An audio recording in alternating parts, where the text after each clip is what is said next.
Bonjour tout le monde, on va aborder aujourd'hui l'hémolyse. On va commencer avec l'hémolyse physiologique qui est la destruction des globules rouges après une vie de 120 jours. Donc, globule rouge, c'est l'un des éléments figurés du sang. On a globule rouge, plaquettes et globule blanc. Et le globule rouge a une durée de vie qui est limite, qui est de 120 jours. Après 120 jours, il y aura une destruction des globules rouges, donc ce qu'on appelle l'hémolyse. Et à l'issue, on aura libération, donc par conséquence, quand il y aura destruction des globules rouges, il y aura libération du principal constituant qui est l'hémoglobine, libération et catabolisme de l'hémoglobine. Ce processus, il est composé par un mécanisme de production continue et régulier, ce qu'on appelle l'érythropoïèse. Donc l'hémolyse physiologique, il est composé par l'érythropoïèse. Donc il y a un équilibre entre la production et la destruction. Voilà. Il faut faire la différence entre l'hémolyse physiologique et l'hémolyse pathologique. L'hémolyse pathologique, c'est la destruction précoce et exagérée des globules rouges circulants, c'est-à-dire une durée de vie des globules rouges qui sera raccourcie. Donc, elle sera moins de 120 jours. On va voir un petit rappel sur le globule rouge, qui est, on vient de dire qu'il fait partie de l'un des éléments figurés du sang. Son rôle principal, c'est le transport de l'oxygène. Il est issu de l'érythropoïèse. L'érythropoïèse, elle s'effectue au niveau de la moelle à partir d'une cellule souche hématopoïétique qui va donner des progéniteurs. Ces progéniteurs, ils vont s'engager dans une lignée érythroïde et donner des précurseurs. Précurseurs sont morphologiquement identifiables. Quand on fait la moelle, on a ces différentes cellules. On a la première cellule, c'est le proérythroblaste qui va subir une maturation, une division, donc il va donner des érythroblastes basophiles, ensuite polychromatophiles, acidophiles jusqu'à réticulocytes. Au cours de cette maturation et division, donc on aura diminution de la taille de la cellule, diminution du volume du noyau et le cytoplasme il va la diminution de la basophilie du cytoplasme qui va virer vers l'acidophilie qui correspond à la synthèse de l'hémoglobine. L'acidophile, il va perdre son noyau et donner des réticulocytes. Ça, c'est caractéristique de cette cellule. C'est une cellule qui est anucléée. Elle ne possède pas de noyau. Donc, il y aura des restes d'ADN-C qui permettent d'identifier les réticulocytes grâce à la coloration de bleu grésil brillant. Après, elle va quitter, donc le réticulocytes vont quitter le, la moelle. Au niveau du sang, au bout de 24-48 heures, ils vont donner des globules rouges matures qui ont l'aspect d'un, donc sont circulaires, coloration rosée, qui correspond à l'hémoglobine avec une petite dépression à l'intérieur. Le volume moyen est de 8 microns. Au microscope électronique, il y a la particularité de la forme des globules rouges qui a la forme biconcave, qui lui permet donc, ça facilite donc,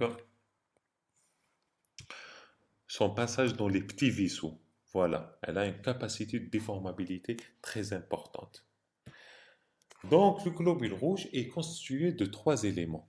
Donc, on a la membrane avec cytosquelette qui va donner et qui va assurer cette déformabilité, cet aspect biconcave, qui va assurer cet aspect biconcave. Donc, la membrane doit être intègre, donc elle doit être bien formée pour qu'elle assure la forme des globules rouges. Et également, les échanges, il y a des pompes, il y a des protéines qui traversent la membrane, il y a des membranes intracellulaires, intrinsèques et extrinsèques, il y a, donc qui vont permettre d'assurer l'équilibre entre le milieu intracellulaire et le milieu extracellulaire. Et il y a également des antigènes qui permettent d'identifier des globules rouges, ce qu'on appelle les groupes sanguins qu'on va voir dans le prochain cours. Voilà donc ce qu'on peut dire brièvement sur la membrane. On a également les enzymes qui assurent la protection de l'hémoglobine et de la membrane contre l'oxydation. Donc voilà les enzymes grâce aux différents métabolismes énergétiques. Donc les métabolismes énergétiques ont besoin des différentes enzymes pour produire de l'énergie, de l'ATP, et pour produire des cations qui vont permettre de protéger l'hémoglobine et la membrane contre l'oxydation et permettre au globule rouge d'effectuer sa fonction. Il y a la troisième question, principale question, qui est l'hémoglobine qui est formée de 4 chaînes de globine. Dans chaque chaîne, il y a de l'air qui fixe du fer et elle va permettre de fixer de l'oxygène et le transport de l'oxygène. Voilà.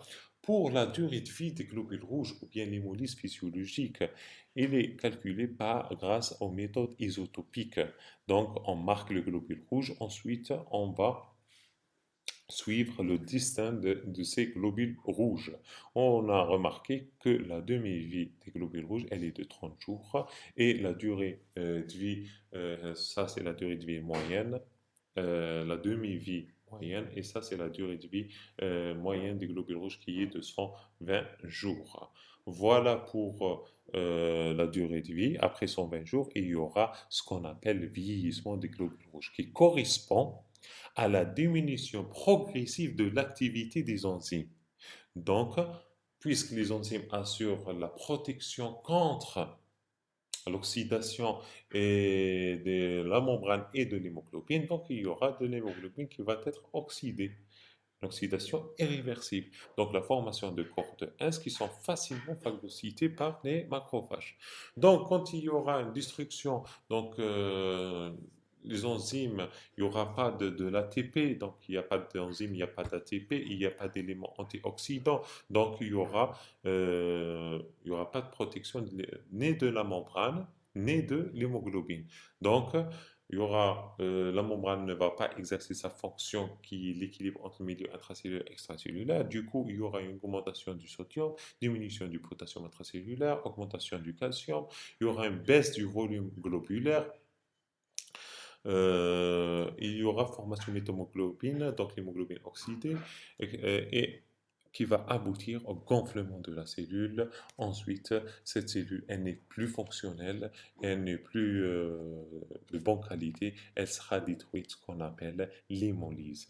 Donc, l'hémolyse, elle est due essentiellement à la particularité des globules rouges, donc ils ne possèdent pas d'ADN ni de ARN, donc incapacité du système protéique. Il a un stock enzymatique, le globule rouge a un stock enzymatique et énergétique qui est limité et prédéterminé, et l'usure et disparition de ces constituants vont aboutir au vieillissement de globules rouges. Donc voilà pourquoi il y aura la destruction des globules rouges après 120 jours.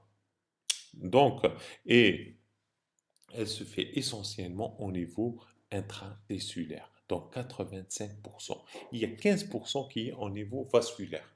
Principal siège de destruction, c'est au niveau de la moelle 50%, 25% au niveau de la rate et le foie 25%.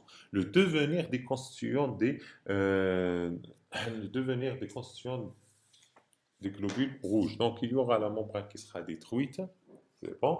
On a des enzymes, il y a diminution et disparition des enzymes. Il reste l'hémoglobine. L'hémoglobine, elle sera séparée. Globine et de l'hème. Globine, c'est des acides aminés qui vont être recyclés. Et qu'est-ce qu'on aura? On aura de l'hème. L'hème, donc le fer, il va gagner son cycle fermé, donc il va être réutilisé par notre processus d'érythropoïèse, donc va être réutilisé, il va gagner ou bien stocké sous forme de réserve. On a vu déjà ça dans l'anémie ferriprive. Et le noyau tétrapyrolique, il va subir dans le système réticulo et endothélial une décarboxylation.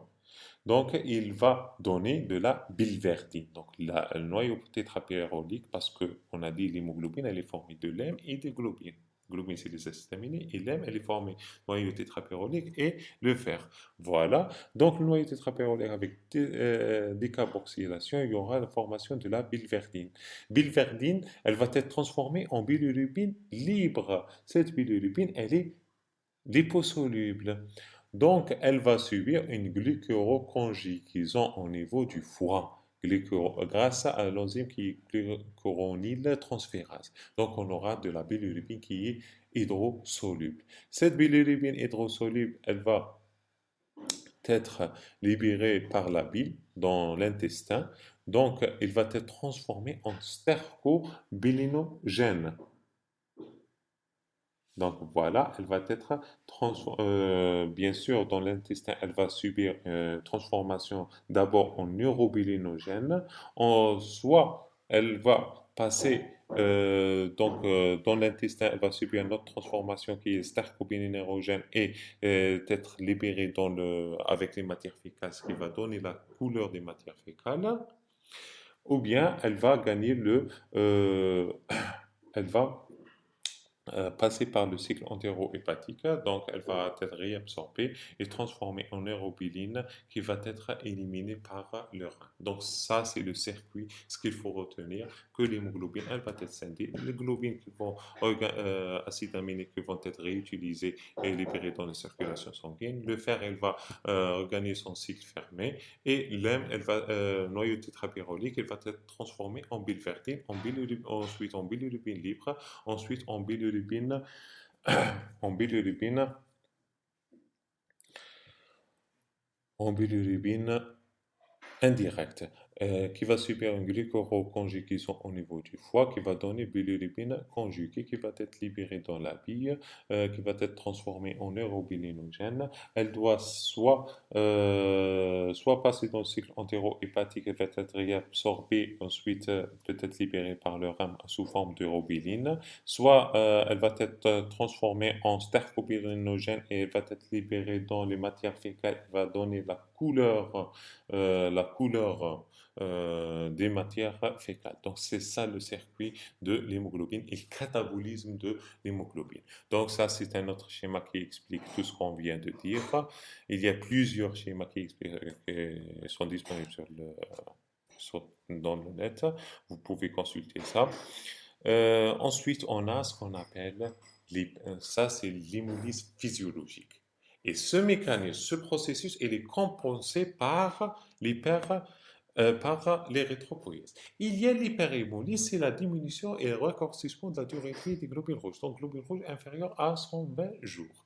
Donc, on a le mécanisme soit intratissulaire, ce qu'on vient de voir, ou bien intravasculaire quand c'est aigu, quand il y a de l'hémolyse aiguë subitement, donc on aura une destruction des globules rouges au niveau tissulaire, on vient de voir les différentes étapes. Mais en intravasculaire, l'hémoglobine, elle sera libérée, ce qu'il faut retenir, au niveau du plasma. Donc, le véhicule de cette hémoglobine, c'est l'aptoglobine. Donc, l'hémoglobine, elle sera liée à l'aptoglobine. Du coup, il y aura diminution, effondrement de l'aptoglobine qui vont être donc, ou bien l'hémoglobine, elle va être libérée dans le rein, ce qui va donner de l'hémoglobinurie et l'hémocidinurie, c'est du fer qui va être libéré dans les urines. Donc, voilà ce qu'il faut retenir dans l'hémolyse intravasculaire. Voilà. Si on fait la différence, donc il y a deux types d'hyperhémolyse. Il y a soit l'hémolyse qui est généralement chronique intratissulaire, ou bien intratissulaire, c'est chronique, ou bien hémolyse aiguë qui est intravasculaire, subitement, donc d'une façon aiguë. L'hémolyse intravasculaire, ce qu'il faut se rappeler, l'hémolyse intravasculaire, c'est état de choc. Donc, une pâleur, tachycardie, pouls filant, hypotension, oligurie jusqu'à les urines rouges foncées, donc, parce qu'il y a de l'hémoglobine, et jusqu'à l'insuffisance rénale. Donc, c'est un état de choc. Sur le plan biologique, on vient de voir, donc, il y a diminution de l'hémoglobine, et il y a augmentation de l'hémoglobinémie et augmentation de l'hémoglobinurie et l'hémocidinurie. Et effondrement de l'aptoglobine. Donc, ça, c'est les signes biologiques de l'hémolyse intravasculaire. Par contre, l'hémolyse intratissulaire, c'est l'installation de la triade. La pâleur, c'est l'anémie. L'ictère, c'est l'hémolyse, c'est la bilirubine qui est libérée. Et splénomégalie, parce que c'est le site de la destruction des globules rouges. Du coup, on aura une hypertrophie de la rate, on aura une splénomégalie. Il faut retenir la triade hémolytique dans l'hémolyse intratéculaire. Par contre, la triade, elle est incomplète dans l'hémolyse parce qu'on n'a pas le temps, c'est aigu. Le corps n'a pas le temps de développer donc la splénomégalie. Donc, on aura la pâleur et le subictère. Par contre, dans l'hémolyse intratéculaire, on a la triade hémolytique complète, c'est la pâleur, l'ictère, splénomégalie. Sur le plan biologique, on a l'anémie et bien sûr la régénération. C'est une anémie qui est régénérative. C'est un taux de réticulocyte qui est supérieur à 120 000. Pour le bilan d'hémolyse, on a les signes de régénération au niveau du frottis. On a vu quels sont les signes de régénération au niveau du frottis, c'est-à-dire ce qui reflète qu'il y a un taux de rétic supérieur à 120 000. On a la polychromatophilie, on a la macrocytose, on a la myélémie, on a l'érythroblastose. Donc ça, c'est les quatre signes de régénération. Qu'est-ce qu'on a également? On a de la bilirubine indirecte qui est élevée. Pourquoi? Au début, la bilirubine, elle est normale parce que le foie arrive à faire la glucuroconjugaison. Mais quand il sera dépassé, l'hémolyse intratéculaire, c'est chronique. C'est pas... ça, ça met du temps. Donc c'est en long cours. Donc, il n'y aura pas de... Donc, le foie n'arrive plus à faire la glucuroconjugaison. Donc, on aura de la bilirubine indirecte qui sera élevée. Voilà pourquoi la bilirubine elle est indirecte élevée. On a également l'aptoglobine qui est diminuée. Donc, c'est en récapitule. Donc, on a une anémie qui est régénérative. Dans l'intratéculaire, c'est la triade hémolytique. Anémie régénérative au niveau de l'hémolyse en cas d'hémolyse intratéculaire, l'aptoglobine, elle est basse. Bilirubine indirecte élevée, il n'y a pas d'hémoglobinémie et hypoglobinurie. Mais en cas d'hémolyse intravasculaire où l'hémolyse elle est aiguë, donc au bout de 24-48 heures, la moelle elle n'a pas le temps de régénérer. Donc, elle n'a pas encore, il n'y a pas encore de régénération. Donc, l'anémie, elle est arégénérative au début. Ensuite, il y aura la régénération parce que la cause, elle est périphérique. L'aptoglobine, puisque l'hémoglobine, on aura de l'hémoglobine en excès au niveau du plasma. Donc, l'aptoglobine, elle va être liée et on aura effondrement du taux d'hémoglobine, aptoglobine, ça c'est spécifique, donc aptoglobine effondrée. Bilirubine, au début elle est normale parce que le foie arrive à faire la glucuroconjugation, mais c'est quand c'est chronique et ça donc ça devient chronique, donc il y aura une bilirubine indirecte qui sera élevée dans la phase chronique. La phase aiguë, donc on aura l'hémoglobinémie et l'hémoglobinurie en cas d'hémolyse intravasculaire. Donc ça, ce qu'il faut, le plus important, c'est connaître c'est quoi l'hémolyse physiologique, c'est quoi l'hémolyse pathologique, et c'est quoi l'hémolyse intratéculaire et l'hémolyse intravasculaire, et faire la différence cliniquement et biologiquement. Cliniquement, l'aigu intravasculaire, c'est l'état de choc. D'accord? Parce que c'est aigu. Et l'intratéculaire, c'est la triade hémolytique, la pâleur subictaire et la splénomégalie. Sur le plan biologique, si on a hémolyse intratéculaire, c'est surtout la bilirubine indirecte qui est élevée. On a aptoglobine qui est basse. Mais dans l'hémolyse intravasculaire, il y a de l'hème qui est libéré, de l'hémoglobine qui est libérée. Donc on aura l'aptoglobine effondrée et on a une hémoglobinémie et hémoglobinurie. C'est ça le plus important. Les causes de l'hyperhémolyse, donc on a dit que le globule rouge, soit il est de sa morphologie ou l'un de ses constituants, il est anormal, donc il y a un problème de constitution des globules rouges, donc soit un problème d'hémoglobine, soit un problème au niveau de la membrane, soit un problème au niveau des ossements. Donc généralement, les causes corpusculaires, c'est des causes congénitales, c'est des pathologies héréditaires. Voilà. Donc, soit anomalie d'hémoglobine qualitative ou quantitative. Hémoglobine qualitativement, elle n'est pas normale. Il y a synthèse d'une autre hémoglobine, il y a une mutation qui va transformer cette hémoglobine, elle va donner hémoglobine anormale, comme la drépanocytose. Et on a soit un problème de quantité, donc elle n'est pas produite, les chaînes ne sont pas produites quantité suffisante, donc on aura une anomalie quantitative, c'est surtout l'exemple de syndrome thalassémique. Ensuite, on a soit anomalie de la membrane, donc surtout, on a vu qu'elle est constituée de protéines grasses, il y a un problème de protéines autres, donc on aura ce qu'on appelle la microsphérocytose héréditaire. Si on a un déficit en enzymes, donc essentiellement soit GSPD ou PK. Voilà. Pour les causes extracorpusculaires, quand il y a une agression extérieure, elle vient de l'extérieur. Donc, qu'est-ce qu'on a? Soit un problème immunologique, soit un problème non immunologique. Le problème immunologique, soit des auto-anticorps qui s'attaquent aux globules rouges. Donc, c'est l'anémie hémolytique auto-immune. Donc, on va identifier des anticorps sur les globules rouges. D'accord? Il y a un autre problème, soit un problème à l'immunisation, c'est des anticorps qui n'appartiennent pas au corps. Donc, ils sont apportés par autre chose. Par exemple, transfusion, donc un accident transfusionnel. On donne du sang qui n'est pas compatible avec la personne. Donc, il y aura un conflit anticorps-antigène, donc qui va donner un accident, une destruction des globules rouges. D'accord? Immunoallergique, c'est généralement médicamenteux. Les non immunologiques, soit infectieuses, c'est comme le paludisme, toxique ou bien mécanique quand on a une valve mécanique, valve cardiaque mécanique, valve mitrale mécanique. Donc il y a le passage du globule rouge. À chaque fois, il passe par cette valve mécanique, surtout en cas de désinsertion. Elle est, elle est mal placée.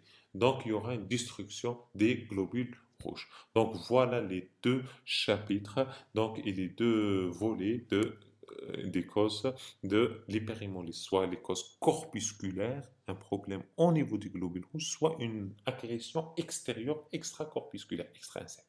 Corpusculaire, c'est l'un des constituants, généralement, c'est des pathologies qui sont congénitales. Et corpusculaire, extracorpusculaire, c'est généralement acquis, une agression de l'extérieur, soit une maladie auto-immune, donc qui va donner des auto-anticorps qui vont s'attaquer, soit allomélisation par transfusion, etc., soit infection, etc. Donc voilà les causes de l'hyperémolyse, et comme ça, on peut aborder la prochaine fois les anémies hémolytiques.